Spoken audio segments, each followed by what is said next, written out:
राधे राधे दोस्तों, तुलसी माता की पौराणिक कथा। बहुत समय पहले धरती पर धर्मध्वज नाम के एक राजा राज्य करते थे। वे बड़े ही धर्मात्मा, दानी और प्रजावत्सल थे, परंतु उनकी कोई संतान नहीं थी। संतान के लिए उन्होंने कठोर तपस्या शुरू की।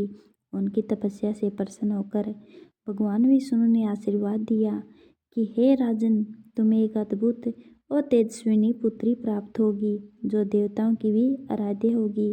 कुछ समय के बाद राजा रानी ने एक कन्या को जन्म दिया, जिनका नाम रखा गया वृंदा। वह बचपन से भगवान विष्णु की परम भक्त थी। बड़े होते होते उसका सौंदर्य, शील और भक्ति की ख्याति तीनों लोकों में फैल गई। इसी समय असुर राज जलंधर ने अपने बल और तपस्या से अब सभी देवताओं को परास्त कर दिया था। जलंधर को यह वरदान था कि यदि उसकी पत्नी पतिव्रता और पतिव्रता धर्म का पालन करती हैं तो उसे कोई हरा नहीं सकता। जलंधर ने वृंदा से विवाह किया। विवाह के बाद भी वृंदा ने भगवान विष्णु का स्मरण नहीं छोड़ा और अपने पति के भी प्रति अटूट निष्ठा रखी। देवताओं ने जलंधर के अत्याचार से परेशान होकर भगवान विष्णु से मदद मांगी। विष्णु जी ने समझा कि जब तक वृंदा का अस्तित्व अटूट है, जलंधर का नाश असंभव है। तब उन्होंने एक योजना बनाई। वे जलंधर के रूप में वृंदा के सामने प्रकट हो गई। वृंदा, जो पति के रूप को पहचानती थी, छल से धोखा खा गई। उसका अस्तित्व भंग होते ही भगवान शिव ने जलंधर का वध कर दिया।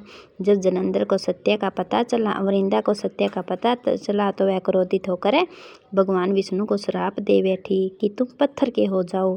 तुरंत ही श्री हरि विष्णु शालिग्राम के रूप में परिवर्तित हो गए। अपने इस श्राप से दुखी होकर वृंदा ने अपने प्राण त्याग दिए। वृंदा की भक्ति, पवित्रता और त्याग से प्रभावित होकर भगवान विष्णु ने उसे आशीर्वाद दिया, हे वृंदा, आज से तुम्हारा रूप धरती पर तुलसी के रूप में पूजित होगा। बिना तुलसी पत्र के मेरा कोई भी पूजन पूर्ण नहीं होगा। तब से तुलसी को माता तुलसी के रूप में पूजा जाने लगा और कार्तिक मास में तुलसी विवाह का उत्सव मनाया जाता है। तुलसी केवल एक पौधा नहीं, बल्कि भक्ति और पवित्रता का त्याग का प्रतीक है। दोस्तों, आपको ये वीडियो कैसी लगी, कमेंट बॉक्स में कमेंट करके ज़रूर बताएं। राधे राधे।